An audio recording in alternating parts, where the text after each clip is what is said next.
sessão de perguntas. Eu queria convidar o Dr. Martins e o pastor Bruce para sentar aqui na mesa, por favor, para a gente responder as perguntas.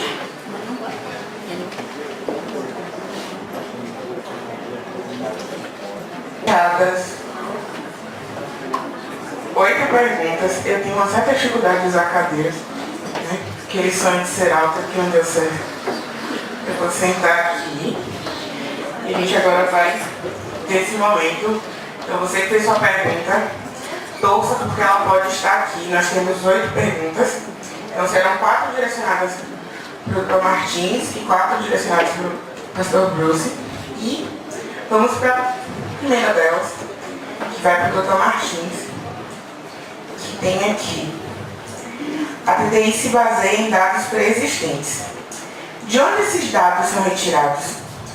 Existem dados que só se tornaram conhecidos graças ao TDI?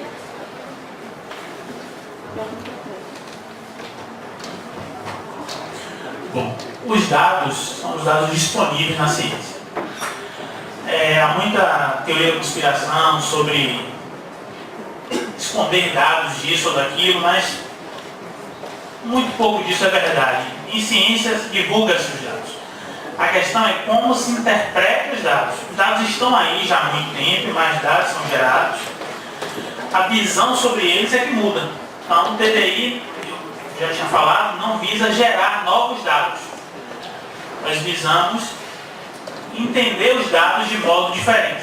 Só isso. Os dados são os dados, não tem discussão quanto aos dados. A discussão é o que eles significam. Né? Qual o significado daquela informação. A informação é a informação e pronto. Como nós enxergamos ela aqui? Oi, voltou. Meu pastor Bruce. O que o senhor pode nos dizer sobre a idade da Terra?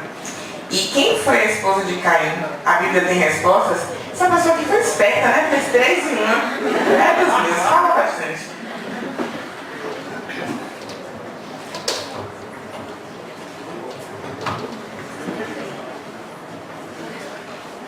Vocês já me ouviram dizer que eu creio que a Bíblia é a autoridade quando se trata de origens. E já mencionei também a questão de que eu fui criado acreditando na teoria do intervalo para acomodar espaço de milhões e bilhões de anos. Quando eu passo a estudar a Bíblia, quando se trata da questão de idade do universo, aqui da Terra, eu me lembro muito bem quando eu estava até na faculdade bíblica, aí começando em 69, um dos meus professores, mesmo na faculdade bíblica, ele disse, olha, até o tempo de Abraão, a gente sabe, bem próximo, marcar o tempo. Abraão viveu cerca de 2000 anos atrás. Mas de Abraão para trás, a gente não sabe. Isto por um homem que estava nos ensinando sobre a Bíblia. E ao estudar a Bíblia quanto à questão de genealogias, eu encontro, por exemplo, em Gênesis capítulo 5, se quiser olhar na Bíblia lá, diz, deixa eu pegar a partir do versículo 6, porque começa aqui um padrão. Sete, um dos filhos de Adão, viveu 105 anos e gerou a Enos. Depois que gerou a Enos, viveu 807 anos e teve filhos e filhas. Todos os dias de Sete foram 912 anos e morreu. E a sequência das gerações de Adão até Noé estão escritas aqui nas estradas desta forma, especificando, note bem, aqui não está falando de esse primeiro filho, esse primogênito nasceu quando o pai tinha tantos anos. Eu digo, muita gente erra logo aí, porque por Sete não é o primogênito. Sete nasceu quando Adão tinha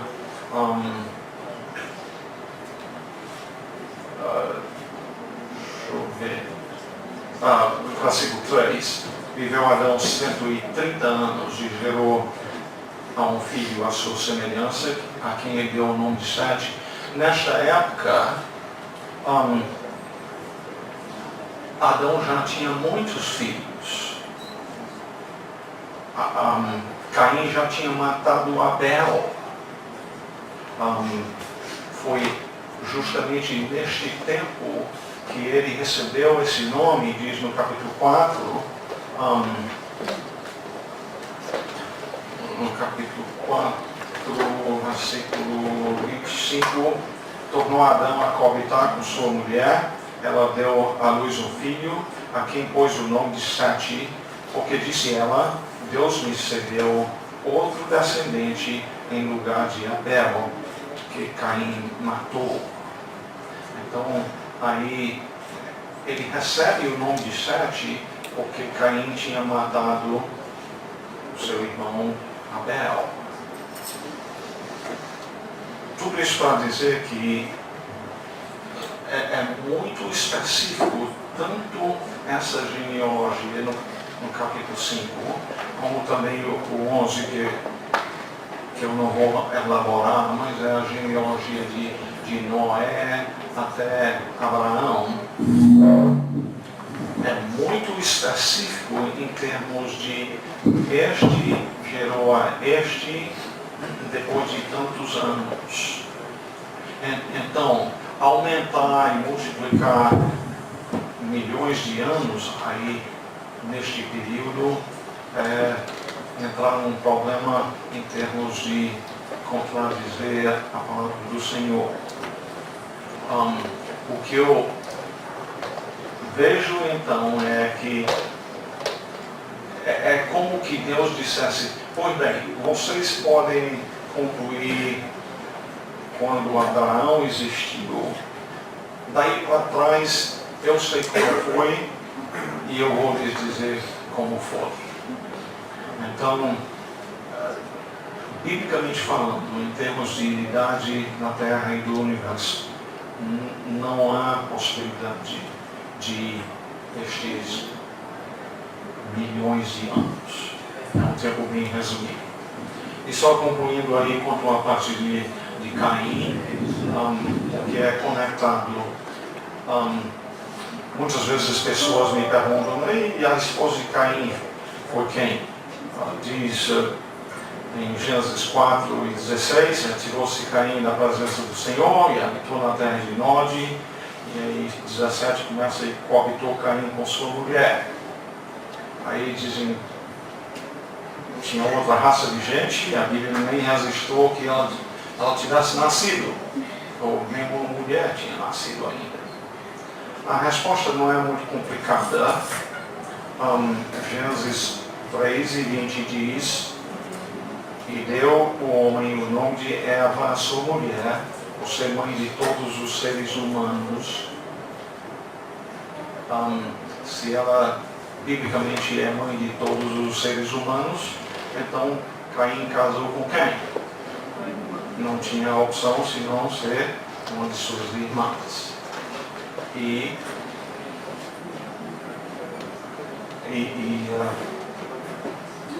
Quando Caim matou Abel, o texto bíblico deixa claro que tinha muitas outras pessoas lá, porque Caim reclama para Deus, quem se encontrar comigo me matará.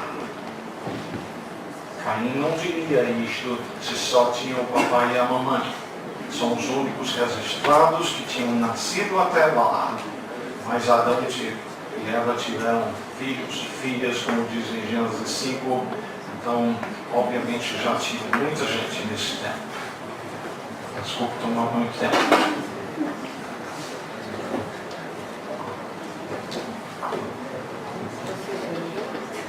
Prosseguindo.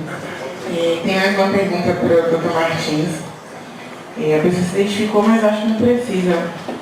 A pessoa que se identificou marcar aqui, mas a pergunta é: como as milhões de espécies de artrópodos sobreviveram ao dilúvio? Havia na arca uma seção com milhões de compartimentos para casais de insetos, aracnídeos, crustáceos e similares? Você quer ser identificado? É aquele jovem. A pergunta é dele.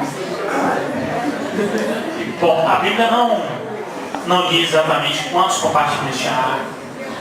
E é interessante notar que o termo espécies moderno não é exatamente o mesmo termo usado na época da Bíblia. Em termos de espécies, em termos biológicos, é cunhado de forma moderna. Na Bíblia é tipos, diferente do espécie. E o que a gente chama de macroevolução, ou seja, a diversidade biológica dentro de um tipo, ela existe. Vou dar um exemplo aqui. Exatamente. A microevolução, exato. Por exemplo, o cachorro, né, canídeos. Provavelmente tinha um canídeo ali naquela época. Não tinha as diversas espécies que nós conhecemos hoje, que diversificaram provavelmente depois do dilúvio. Então, a diversidade biológica pós-dilúvio não é a mesma antes do dilúvio. Por isso que nós não precisamos acomodar todas as espécies modernas dentro da arca. Não devia ter uma diversidade biológica tão grande antes do dilúvio. A atmosfera do planeta era diferente. Então, existe muita discussão sobre isso dentro do meio criacionista, sobre o quanto mudou esse planeta pós-dilúvio. A Bíblia diz que as fontes das águas foram rompidas. Foi algo muito drástico para o planeta. Muito mesmo. Um dos argumentos evolucionistas contra o dilúvio é que existem vários relatos sobre enchentes em várias culturas antigas. Vários manuscritos antigos trazem relatos semelhantes ao dilúvio bíblico. Eu conversando certa vez com um evolucionista ateu, ele me dizia sobre isso. Você não acha que o dilúvio bíblico foi apenas mais uma enchente? Que a Bíblia relata, uma enchente localizada? Ele me fez essa pergunta na época, talvez seja uma pergunta que você tem aí. Não foi somente uma enchente ali naquela região e o escritor bíblico achou que foi no mundo inteiro, né? Não cremos assim. O que cremos é, provavelmente, esses vários relatos foram as várias visões em várias partes do mundo que ficou depois daquela primeira história do dilúvio. Temos um manuscrito sagrado e outros manuscritos foram gerados para contar essa mesma história. Não quer dizer que foram várias enchentes, mas houve uma enchente universal e essa história passada de pessoa para pessoa foi modificando mesmo. Temos o relato fiel da Bíblia e outros relatos que se referem ao mesmo evento. Se você for olhar em origem da palavra, a palavra Adão, o nome do primeiro homem, é muito semelhante em várias outras línguas. Mesmo em várias outras línguas de outras histórias religiosas sobre a origem do mundo, as histórias são contadas diferentes, mas o nome de Adão parece que é muito comum em várias religiões, em vários manuscritos religiosos, mostrando uma origem comum. Na evolução, o DNA parecido de várias espécies e meio biológico, como eu poderia falar, vias metabólicas comuns, por exemplo, o ciclo de Krebs acontece em bactérias. Né? Então temos as proteínas do ciclo de Krebs acontecem em seres humanos, em insetos, em bactérias. Aí alguns dizem assim, evoluíram de um ser comum. Já que eu penso diferente. Um planejador comum planejou todos. Ou seja, o dado é o mesmo. Mas a maneira que eu enxergo esse dado modifica. Enquanto um diz, um ser comum foi dando origem aos outros, eu penso, um planejador comum fez o planejamento de todos. Por isso há algo em comum em toda a criação. a metodologia do Criador quis que fosse assim. Mediador pode fazer comentário, né, gente? Uma coisa que eu acho interessante sobre isso, eu sou de humanas, né? E falar em arte, todas as coisas que a gente pensa realmente, né, para a galera de humanas, que o cérebro pode ter ido para esse caminho que eu fui, que a gente pensa em artes, a gente percebe que os artistas criam uma linguagem, uma linguagem característica. Eu, por exemplo, sou fã de grafite e eu sei dizer claramente quem é o autor do grafite que eu vejo numa parede. Porque eles criam uma linguagem, né, e a gente, acreditando nesse Deus criador, que tem uma linguagem única, a criação dele é diversa, mas você vai achar esse ponto comum nessa linguagem. Isso faz muito sentido para mim pensando em arte, né? Porque pensar em célula, tecido, órgão, foi no colégio. Ainda esperança para minha vida. A próxima pergunta vai para o pastor Bruce. E eu particularmente compartilho dessa curiosidade. Sei que é meio clichê aqui, mas isso me intriga há anos. Sobre os dinossauros, o que a Bíblia diz a respeito? Deixa eu só dizer que, quanto ao que o Dr. Martins estava dizendo, quanto ao dilúvio, eu tenho aqui poucos livros em inglês, um dos quais é The Genesis Flood, o dilúvio de Gênesis. É um clássico sobre este assunto. Eu lamento que não foi traduzido para o português, mas quem lê inglês, esse é um livro muito importante quanto ao assunto do dilúvio. Quanto a dinossauros, eu creio que dinossauros existem. Nós encontramos os fósseis destes. Eu creio, como já tenho declarado, que a criação foi feita em 6 dias. Eu creio que os dias lá são literais. Eu não vou levar tempo para desenvolver isso aqui, mas em termos do contexto, o contexto certamente é de 6 dias de 24 horas. Eu creio nisto. Então, diante disto, eu creio que os dinossauros foram feitos por Deus aí durante os últimos dias da criação, ou seja, o dia 5, dia 6, durante esses dias quando animais marítimos e as aves foram criados. Dinossauro inclui muita coisa, né? E também no 6º dia, quando os animais foram criados. Eu acredito que entraram alguns destes, então, dentro da arca. Em termos de dizer, mas como é que iria caber alguns desses muito grandes? Obviamente, quanto a essa parte, Deus levou para dentro, e nota bem, não foi Noé que foi buscar os animais. A Bíblia diz especificamente Deus os enviou e Noé recebeu os animais dentro da arca.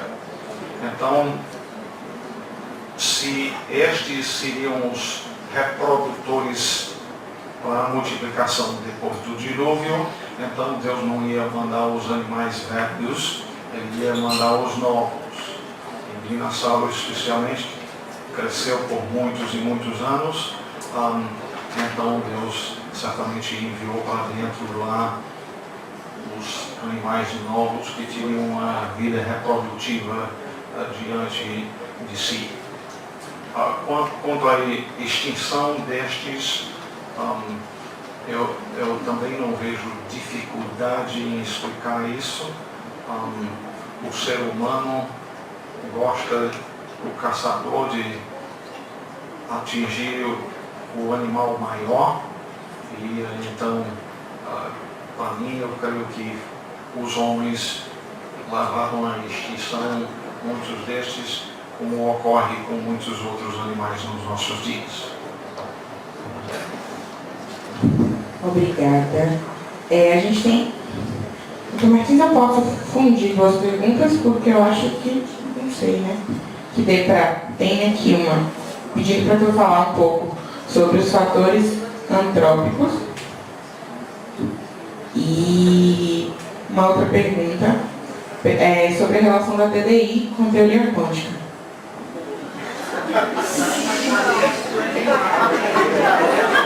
Eu preciso voltar contra o tempo, então posso deixar as duas? Tá. Eu demoraria um certo tempo aqui para dissertar sobre isso, mas olha só.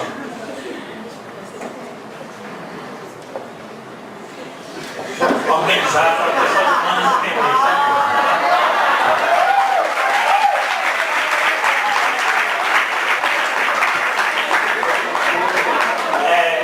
As coisas tendem à desorganização.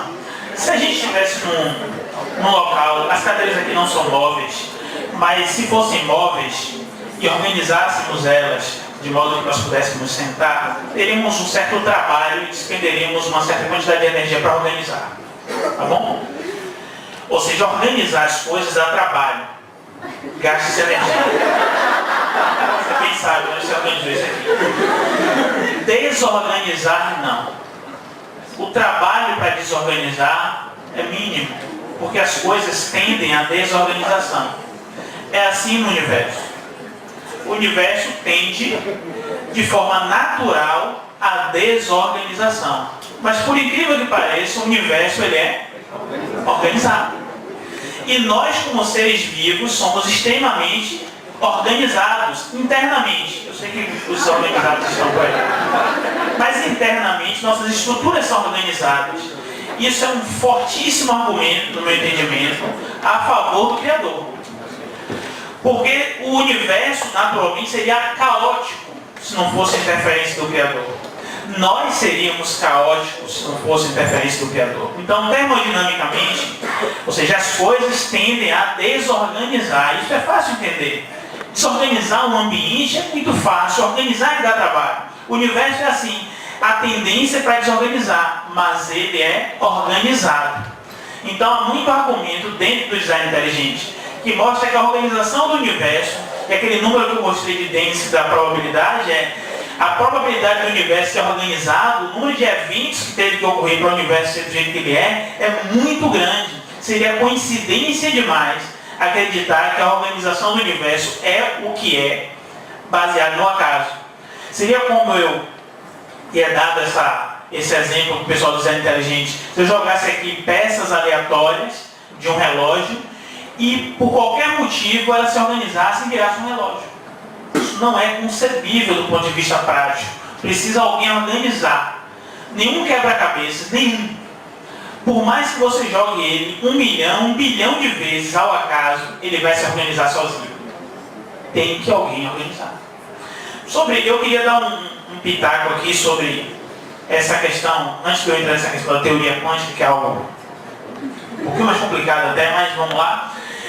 Sobre a questão de extinção de grandes animais. Sim, várias linhas de explicação disso, mas se você for olhar sobre a expansão da humanidade, é consenso, inclusive bíblico, que a humanidade expandiu daquela região ali do Oriente Médio, África, para o resto do mundo. Civilizações mesmo mais antigas estão ali naquela região do Oriente Médio para o norte da África. Então, o norte africano e o Oriente Médio foram o centro da expansão da humanidade. A América, que é onde nós estamos, é um local de chegada posterior do homem. Se você acredita na Bíblia ou não, foi assim. O homem chegou na América bem depois do homem que se expandiu para a Europa, por exemplo. O homem chegou, por exemplo, na Austrália bem depois. E se você for olhar, o maior mamífero das Américas, vocês lembram agora? O pessoal aí de biologia deve ter, né? A anta é um mamífero nativo das Américas. E se você for olhar, um animal de pequeno porte. Onde é que tem grandes mamíferos ou grandes herbívoros no mundo? Todos são na África. Justamente onde houve o quê? Convivência mútua do homem com esses animais. Onde o homem chegou depois, com a habilidade de caça, os grandes animais foram destruídos rapidamente. Aqui, inclusive, o megatério, o famoso mamífero gigante que tinha aqui, o pessoal chama de preguiça gigante, é extinta e tem desenhos de pinturas rupestres do homem com o megatério. Então, o homem, sem dados arqueológicos, sem nada, ele conviveu um determinado tempo com um animal gigante daquele. Mas habilidoso, caçador, destruiu. E a gente sabe, por razões óbvias, animais muito grandes se reproduzem menos do que animais pequenos. Senão não tinha condições de acomodar as espécies do jeito que elas são. Então, se você mata muitos animais grandes, o pastor já citou isso, você extingue ele com muito mais facilidade. É muito mais fácil extinguir um animal grande do que para extinguir rápido. É um animal pequeno que se reproduz numa velocidade muito grande e tem um porquê disso no equilíbrio biológico. Um animal grande, se você destrói ele muito rápido, ele extingue. Há um artigo publicado, eu penso que menos de 2 anos na Nature, falando sobre essa extinção de grandes animais, falando do mamute, e dizendo o seguinte, em linhas gerais: não dá para falar de uma causa comum da extinção de todos os grandes animais. É muito diversificado, provavelmente foram muitos eventos. A gente localiza o dilúvio como um grande evento de extinção de espécies, mas provavelmente muitos outros eventos variados justificam a extinção de outras espécies. Porque o dilúvio, ou o meteoro que bateu na Terra, ou qualquer outra explicação que você tenha, não vai justificar todas as grandes extinções e a preservação de algumas espécies também. O crocodilo australiano é um animal que tem 6 metros e está aí, segundo a evolução, há milhões de anos. Note, não explica. Por que ele não morreu também junto com os dinossauros? Devia ter morrido. E outros grandes animais que, entre aspas, têm também esses milhões de anos, também estão aí. Existem espécies marinhas extintas também. Por que outras espécies marinhas estão aí também? Então a evolução não dá explicação para tudo, não. A gente tem que ter essa visão. Sobre a questão da teoria quântica, a TDI, ela não discute muito a questão da teoria quântica, mas discute a formação dos elementos. De novo, a linha tênue da formação dos elementos, se você for olhar no universo, o elemento mais abundante é o hidrogênio, porque é o elemento mais simples. O segundo elemento mais abundante no universo é o hélio, que é o segundo mais simples. E ao contrário dessa tendência universal, na Terra, na superfície da Terra, a abundância dos elementos não é essa. Nós não temos hidrogênio como elemento mais abundante na superfície da Terra, muito menos o hélio. E de novo, para mim, isso é um argumento a favor de um planejador, de um planeta que, para ter vida, não pode ir na tendência natural das coisas, o mais abundante ser o mais simples. Porque a vida não é baseada do mais simples, a vida é complexa. Teve que ter um planejador. E nós somos complexos ao ponto de a gente não tem a mesma abundância do universo. Mas interessante, a composição química dos nossos corpos é muito semelhante em abundância à composição química da superfície da Terra. Ou seja, estamos no lugar adequado para nós vivermos mesmo. E se você for olhar o relato, o pastor leu um pouco, mas o relato de Gênesis, existe uma ordem na criação. Deus não cria o homem e depois vai criar a luz, ou criar os animais, ou criar isso ou aquilo. Há uma ordem. Deus vai criando numa ordem planejada, proposital, e no final cria o homem. Mas tem todo um ambiente preparado para ele criar o homem. Todo um ambiente preparado para ele criar os animais. Os animais também são criados logo no começo, criados depois. Então existe uma ordem ali. A Bíblia ela não pretende ser um livro de ciências, mas um livro de história. Ela conta a história. Ciência foi a maneira do homem ir entendendo as coisas. Mas a Bíblia conta a história. Conta a história do jeito que ela foi. A gente que complica às vezes as explicações. A gente quer complicar as explicações. Quando a Bíblia diz assim, fala do fôlego de vida, ou fala do homem foi feito do pó da terra, se você morrer hoje, deixar você ir em qualquer lugar, você vai virar o quê? Os elementos que compõem o seu corpo vão virar elementos da terra. Tudo que tem, água, ferro, potássio, enxofre, tudo mais, cálcio. Então a linguagem bíblica, mesmo sendo simples, não é errada. A Bíblia não erra, nem na linguagem. A linguagem simplificada não quer dizer que é errada. Tem gente que simplifica a linguagem e erra. A Bíblia não. Mesmo na mais simples das ideias mostradas pela Bíblia, não há erro. Claro, se você não crê que Deus é o Criador, você vai ver um erro nisso. Mas se a Bíblia diz assim, ó, Deus criou o homem do pó da terra, é uma linguagem perfeita para os dias atuais, inclusive. Não há erro algum ao ler isso na Bíblia. Não há equívoco científico algum. Tudo que tem nos nossos corpos tem na superfície da terra. Em proporções semelhantes, inclusive. Até a proporção de água na superfície da terra é semelhante aos nossos corpos. Muito semelhante. Igual não. Mas é muito semelhante. Proporção de elementos na superfície da terra. É muito semelhante. Então, foi criado com propósito e com planejamento, com cuidado. Aquele quebra-cabeça que mostrei no começo, reflete bem, eu acho, o que Deus fez. Foi com cuidado. Quando você vai para a parte quântica, a parte quântica é mais matemática do que o material. Eu vou dar um exemplo para vocês, a fim de talvez ou ficar claro ou piorar de vez. Você já deve ter ouvido falar do elétron. Todo mundo já ouviu falar. A elétron compõe aí os átomos, não sei o que, não sei o que. Esse até eu lembro, viu? Pronto. O que é o elétron? A gente diz assim, o elétron é uma partícula. Você quer saber o que é o elétron por alguém que estuda isso? Não sei. A gente não sabe o que é o elétron. O elétron ele tem um comportamento que eu consigo fazer algumas equações e descrevo ele como se fosse uma partícula. Mas determinados comportamentos ou propriedades do elétron, parece que ele é uma onda. A gente diz assim, o elétron tem um comportamento dual, de partícula e de onda. Sabe o que quer dizer isso no final? Eu não sei o que o elétron é. Eu consigo descrever ele em determinado momento com as equações que eu inventei de partícula e em outros momentos com outras equações que eu inventei de onda. Mas o elétron é partícula é onda? Não sei. A ciência não sabe. Sabe quantas pessoas viram o elétron? Nenhuma. Note, é verdade isso. Então, a ciência não tem todas as respostas, não. E o elétron não é a menor partícula, diga-se de passagem. Não é. Mas a gente não sabe o que o elétron é. A gente vai dando características. Então, você diz assim, quem é essa pessoa aqui? Aí você fala, ela tem um cabelo assim, ela está com a blusa preta, você vai dando características para ela. Mas você não sei quem ela é. Então você deu características porque você percebeu alguma das características. Alguém que eu estou vendo. Imagina a elétrica, eu nem vendo estou.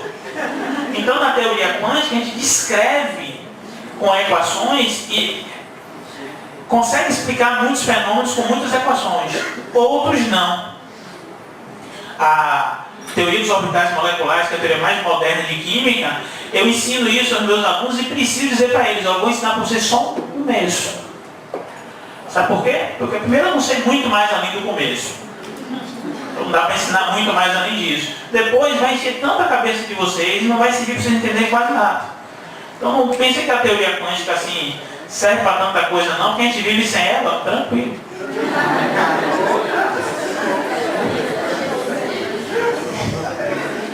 Fiquei aqui com vontade de aplaudir, né?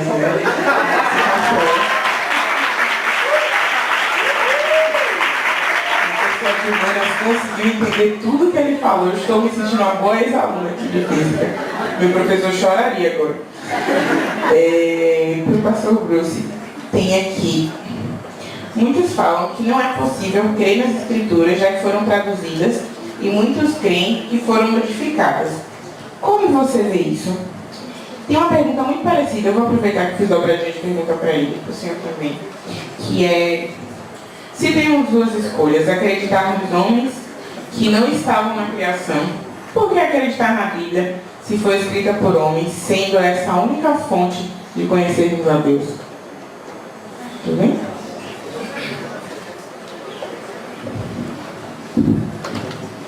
Primeiramente, deixa eu tratar a questão da origem da Bíblia. E eu vou para a Bíblia mesmo, nisto, em 2 Pedro, capítulo 1,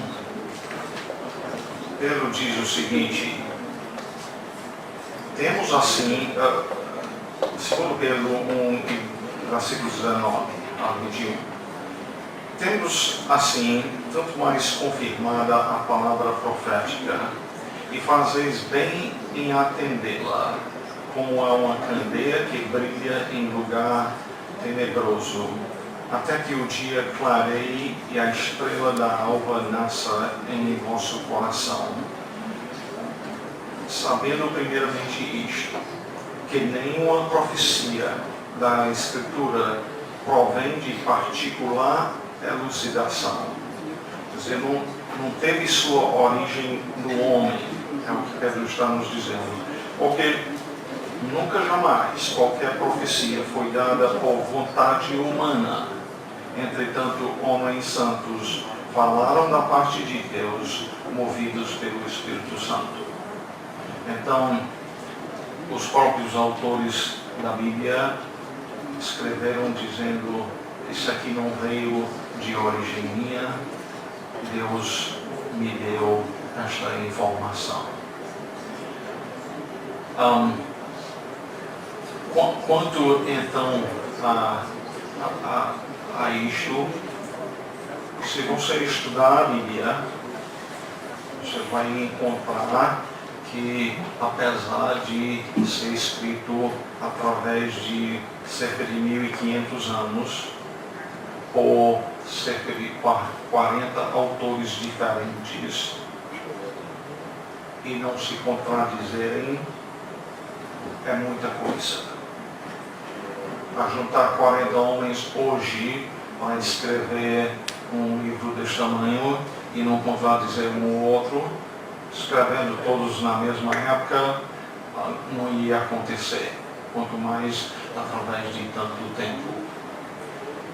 É importante compreender que quanto a atacar a veracidade da Bíblia, isso aí eu já falei com vocês que Satanás fez isto e dentro de dias depois da criação. Então, não é novidade o ataque à credibilidade da palavra de Deus. Isso aí já vem desde muito próximo às origens. Porém, quando os homens, por exemplo, por meio de descobertas arqueológicas, quando descobrem manuscritos antigos, eu ouvi já neste mês de uma descoberta de uns textos por meio de, se eu entendi direito, tinham sido queimados sem o equipamento moderno, tudo ficaria destruído tentando ler aquilo, mas com o equipamento moderno foi verificado textos lá do Antigo Testamento dizendo a mesma coisa de hoje em dia. Então, eu quero que vocês compreendam uma coisa quanto a isto. Eu estive em Israel no começo desse ano, na primeira parte do ano. Ouvi lá algumas pessoas dizendo, por exemplo, nosso guia, dizendo: olha, isso aqui é uma cópia de uma pedra que fala em Davi, prova que a Bíblia é a verdade. A minha resposta a esse tipo de coisa é o seguinte: isto faria da arqueologia o que manda na Bíblia. Não, a autoridade de que Davi existiu é a Bíblia. Eu esperaria então que através do tempo se descobrisse que isto realmente foi verdade. Mas só porque falta provas, por exemplo, arqueológicas da existência de alguém, também não é prova que ela não existiu. E eu fiquei muito consciente disso estando lá em Israel, porque podia estar aqui 4, 5 metros debaixo do chão o nosso conhecimento é tão pouco que a gente não descobriu ainda. Então, a Bíblia é a verdade. Ela é a autoridade sobre todas as coisas que veio de Deus. O pastor falou de algo, de um manuscrito descoberto recentemente. Tem muitos anos que esse manuscrito estava guardado e não podia ser lido, porque se abrisse o rolo, desfazia, e tinha sido queimado. Foi exatamente sobre isso. E com um scanner especial, o pessoal conseguiu escanear o manuscrito enrolado para poder ler. Foi agora há pouco tempo isso. O manuscrito não foi desenrolado, escaneou e conseguiu ler o que estava enrolado. Texto muito antigo, não é o mais antigo continuam sendo os rolos do Mar Morto, foi descoberto em 47. Mas o interessante é o seguinte, não sei se você já ouviu falar do chamado texto massorético. Já ouviu falar, né? O texto massorético foi produzido por judeus, os judeus massoretes, e eles faziam cópias das escrituras sagradas com um cuidado extremo. Eles contavam letras, palavras, linhas, tudo. Era tudo contado. Se na cópia não tivesse exatamente o mesmo número de letras, o mesmo número de linhas, o mesmo número de palavras, a cópia era rejeitada. Então imagine uma época em que não tinha os recursos que nós temos hoje, era tudo à mão. Então, muito do texto massorético foi disperso. A Bíblia é o manuscrito antigo mais disperso pelo mundo, mais copiado pelo mundo. E isso que deveria ser, e muitas vezes é usado como argumento contra, pelo contrário, é a favor. Nós não encontramos diferenças significativas nos vários textos encontrados em vários lugares do mundo, de várias idades diferentes. Ou seja, é um manuscrito antigo com maior grau de conservação também. Então, que a pessoa diz assim, foi traduzido muitas vezes. Aprenda. Eu estudei um pouquinho de grego, um pouquinho de hebraico, aprenda um pouquinho dessas línguas e veja. É tão traduzido e tão disseminado que dificulta isso que as pessoas dizem que é feito, que é alteração. A alteração seria percebida logo, é tanta gente lendo, tanta gente traduzindo, tanta gente copiando, que alterar acende o sinal amarelo facilmente. Então, pelo contrário, a Bíblia é um manuscrito maravilhosamente conservado. Os rolos do Mar Morto, uma grande prova disso. Jesus ele cita um texto de Isaías em determinada época. Um texto que diz assim, eu vim para evangelizar os pobres, vim para os contritos de coração. Ele lê um texto de Isaías na sinagoga. E não temos os originais desse texto, mas foram achados manuscritos de 100 anos antes de Cristo, com o mesmo trecho, e é igualzinho ao que Jesus leu. Idêntico. Então o texto que Jesus leu, nos anos que ele viveu aqui, é o mesmo texto encontrado no manuscrito 100 anos antes de Cristo, que é o mesmo texto encontrado no manuscrito de 600 depois de Cristo, que é o mesmo texto que você tem em sua Bíblia hoje. Então é um grau de conservação fantástico. É o contrário do que as pessoas dizem. Foi tão traduzido, foi tão copiado que foi adulterado. Pelo contrário. Se é muito traduzido, muito copiado, é fácil você ver alteração.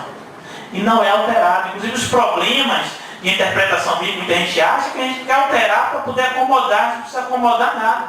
Pode ler do jeito que está, você sem precisar acomodar nada, vai estar tudo ali, tudo certinho. Então muito argumento contra, quando você vai olhar o argumento, é argumento a favor no final das contas. Gente, a gente tem mais 3 perguntas a serem respondidas. Não dá para mandar as perguntas para cá. Ora aí, tenta conversar com eles depois. É do coração. Vocês que fizeram suas perguntas, fiquem na expectativa que sua pergunta pode sair agora. Eu vou fazer assim. Essa próxima pergunta eu vou direcionar para os dois. E aí, a última pergunta é mais genérica, é mais endereçada. E aí vai ser para cada um deles, eles finalizam a fala com essa última pergunta e a gente encerra esse momento. Tudo bem? Essa próxima pergunta diante dos restos ósseos encontrados de diferentes formas, com tamanhos distintos de crânios, como explicar a não argumentação do evolucionismo? Deu para entender? Deixa eu falar rapidamente sobre as questões de dados arqueológicos sobre a origem do homem. Você ouviu no Fantástico, alguns anos atrás, sobre Lucy, o ser humano mais antigo, 10 mil anos, já viu? Teve no Fantástico uma reportagem grande. Vocês sabiam que acharam de Lucy 3 ossos? Aquela imagem que você vê de Lucy no Fantástico, o ser humano mais antigo, 3 ossos. Então às vezes a gente acha que encontrou o esqueleto todinho e tal. Primeiro não é bem assim. Ponto número 1.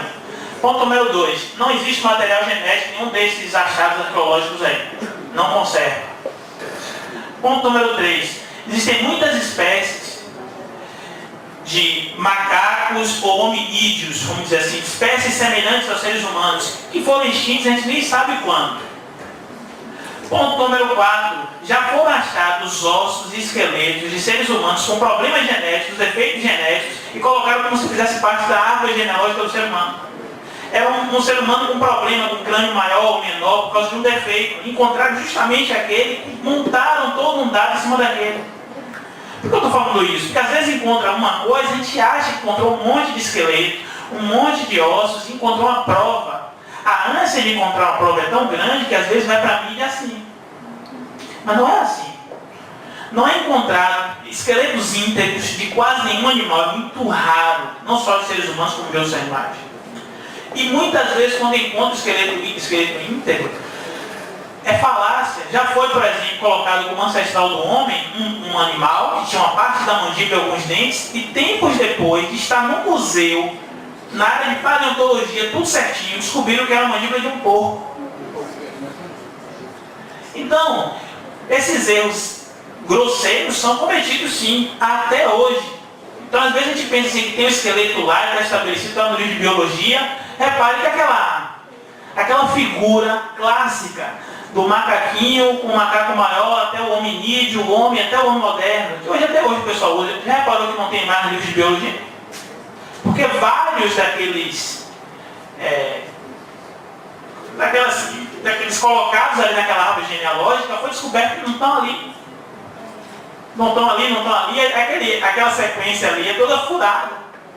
Não dá para fazer aquela sequência. Já se sabe disso hoje. Então não é bem assim. Então que mudou a abordagem. Entendeu? Então, cuidado quando você ouve informação do Jornal Nacional no Globo Repórter. Eu já participei de reportagem do Globo Repórter. Às vezes te perguntam uma coisa 20 vezes. Para você responder as 20, e às vezes de forma diferente. Até você falar uma frase, um trecho que ele queira que você... Porque ele possa usar daquela maneira que ele vai para a reportagem, ele só pega aquele trecho. A gente perguntou 20. Você respondeu de 20 formas diferentes. Mas quando você respondeu aquela, ele corta aquilo ali e bota você falando aquilo. Mas eu não quis dizer aquilo. Foi uma frase longa, que aquilo ali fez parte de um trecho de uma frase. Aí ele vai e coloca aquilo ali. Então você às vezes ouve o Globo Repórter e acha que o cientista falou aquilo. Não foi bem assim. Tem que ver o contexto. Cuidado com a mídia televisiva. Que vai vir para você uma imagem e você acha que não, então o William Bonner falou. É verdade. Não é científico aquilo ali. É sensacionalismo mesmo. O pessoal descobriu outro dia o irmão de Jesus, uma urna funerária do irmão de Jesus. Como se o nome Yeshua fosse um nome único naquela época. Não era. Era um nome comum judaico. Então, cuidado com isso. Achou tal coisa, Jesus casou, teve filho, não sei o que, as pessoas vão inventando coisas. Porque achou algo. Então, o dado arqueológico, eu acho que o pastor foi muito feliz na sua declaração, não pode servir para você pautar a Bíblia. Porque se for assim, cada coisa que achar, você vai fazer uma modificação na sua Bíblia. A Bíblia é que tem que pautar o dado. Porque se cada achado que aparecer por aí, você agora modificar a sua Bíblia ou declaração bíblica por causa disso, você vai sofrer muito. Porque quem acha, muitas vezes, o arqueólogo, ele não está em compromisso com a Bíblia. Ele dá a informação e pronto.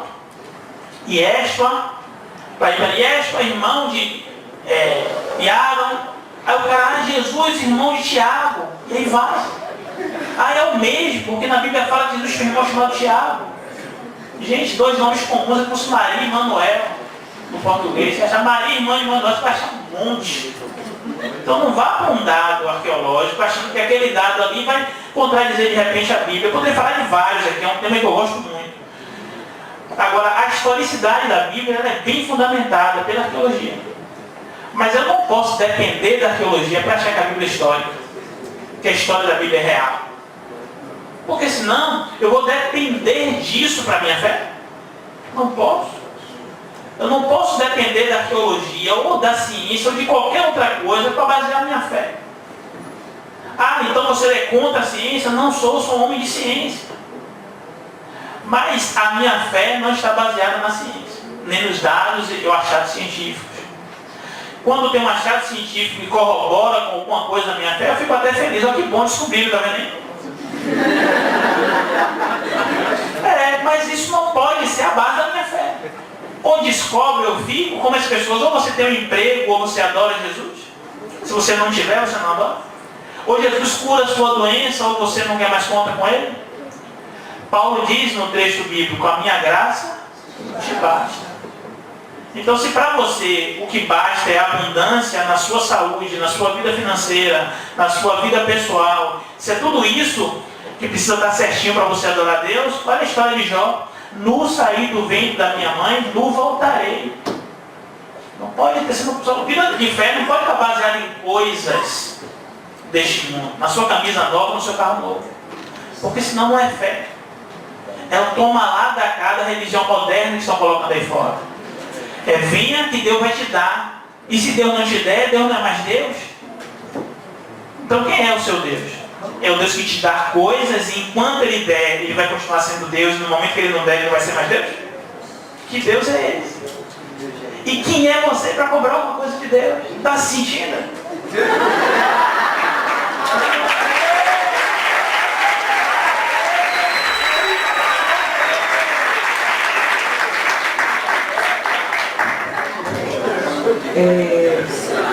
Gente, o nosso tempo está correndo, então nossa última pergunta para cada um deles vai ser rapidinha, vocês têm um tempinho curtinho para a resposta. E sobre uma coisa, a gente tem um cuidado com os meios de comunicação, eu faço projeto de comunicação, a gente aprende técnicas como tirar uma informação de você. Então tenham cuidado, todo lugar onde os homens estão inseridos, as mentiras estão inseridas do lado também. Tá? Porque a natureza, o pecado influenciou toda a produção dos homens, então tenham cuidado. Isso é muito sério mesmo. E muita coisa que às vezes vocês veem na TV não são tão verdade. A mídia constrói uma realidade que não é tão real.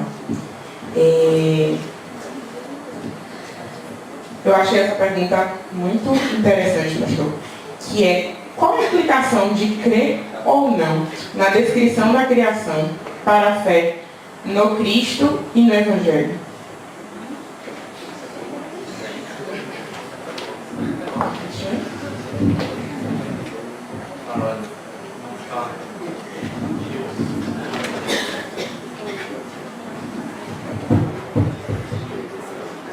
Dá para me ouvir agora?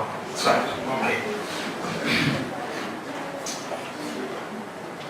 O que eu gosto de dizer quanto a isso é o seguinte: se nós vamos construir um edifício como este em que nós estamos, temos que começar com o alicerce.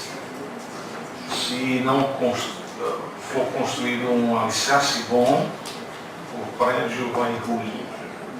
Da mesma forma, quanto à Bíblia Sagrada, a questão de origens é o alicerce.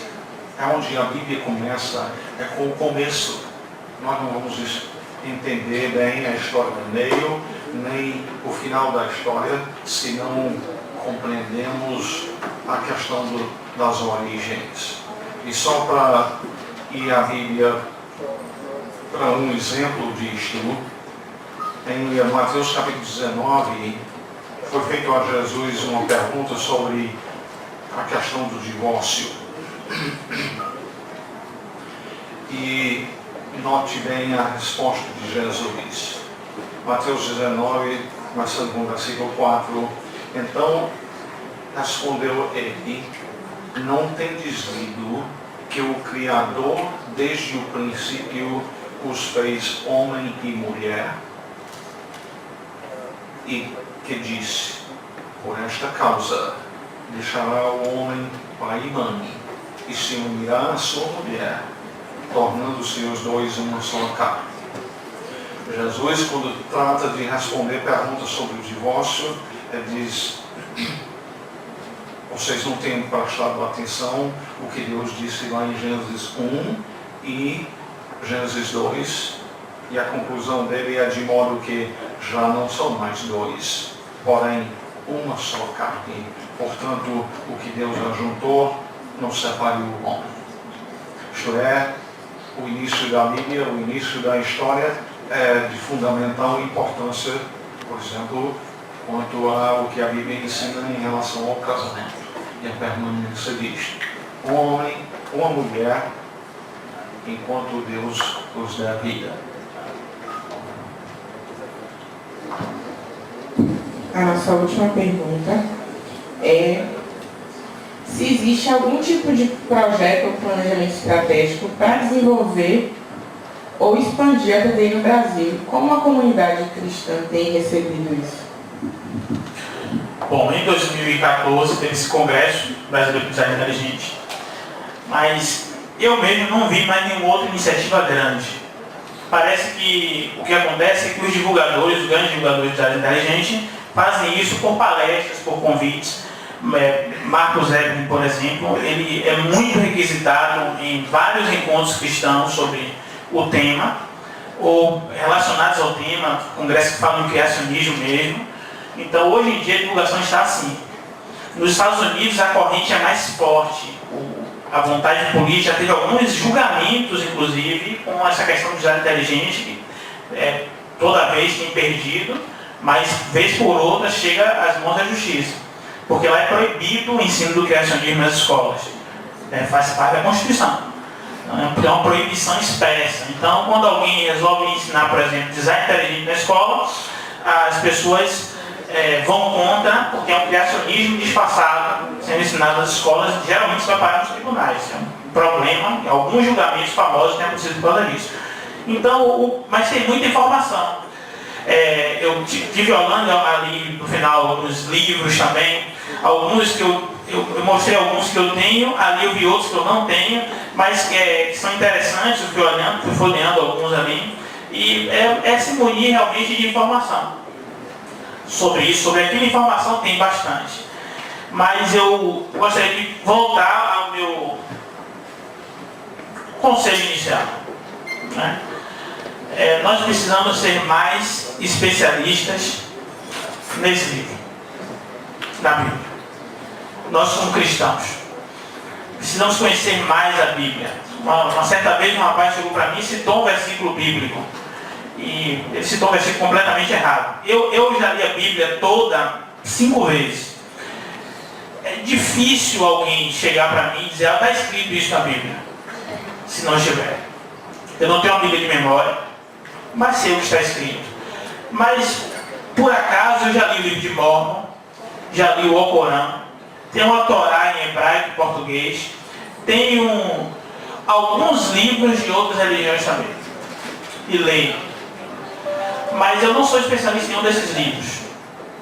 Não sou teólogo, mas sou especialista em Bíblia. Dificilmente você vai me enrolar com a Bíblia. Você precisa ser assim também, mesmo não sendo teólogo, ser especialista em Bíblia. Porque ali está o que Deus diz para a gente.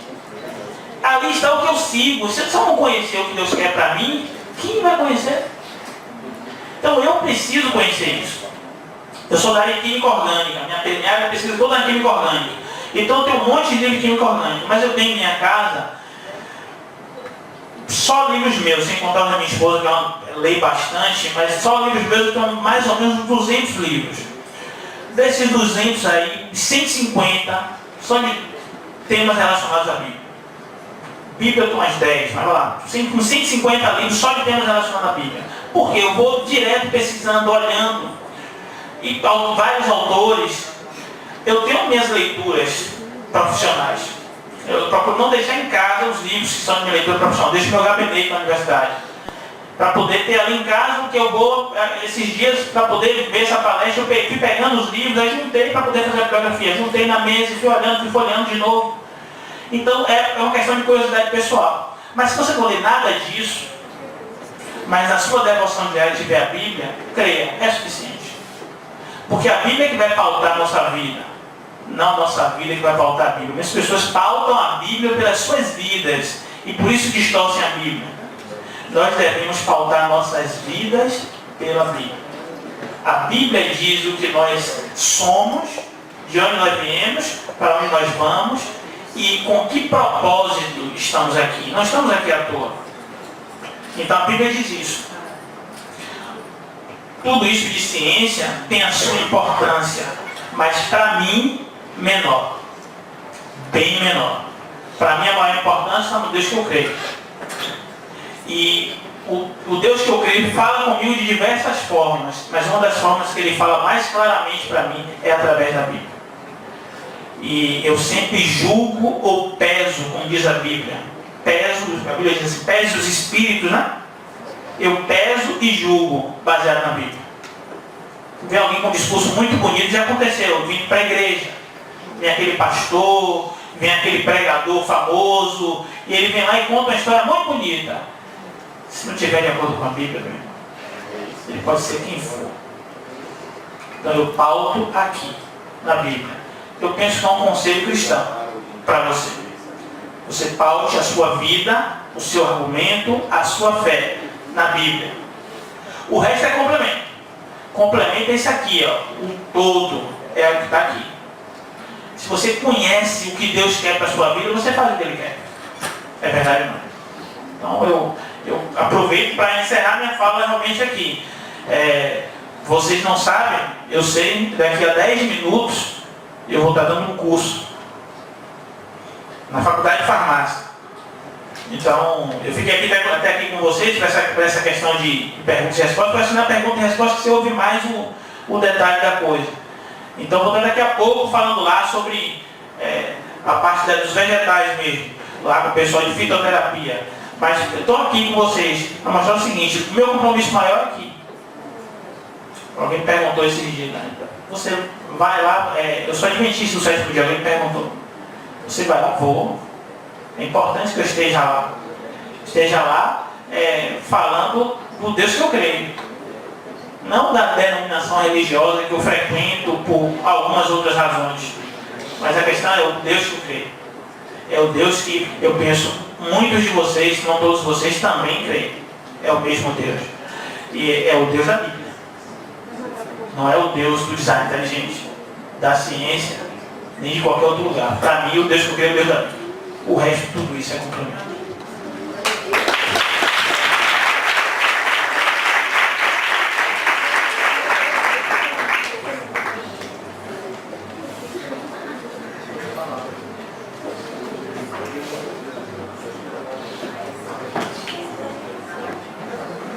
Gente, essa nossa mesa está encerrada. Eu queria agradecer muitíssimo ao professor Dulce, ao meu muito obrigada pela atenção, por nos responder tantas perguntas.